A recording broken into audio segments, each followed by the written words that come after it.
All right, here are the ingredients that we're going to be using today. We're going to be using this chorizo, which is a mild sausage. We're going to be cutting it open and taking the casing out and then chopping it. And we're going to be adding that to our rice right at the very last step, along with our pasilla pepper.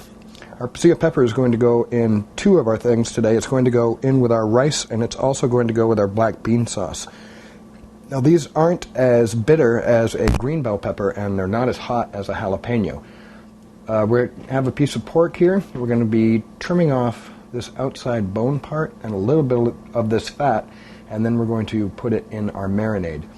We have some baby bananas here, but if you use plantains, that'll work just as well. We're going to cut the tops off, squeeze them out onto a baking sheet, and then roast them. Then at the very end, we're going to give them a little bit of a cut and throw it in with our black bean sauce. We're going to have a bay leaf. We're going to be adding that to our marinade.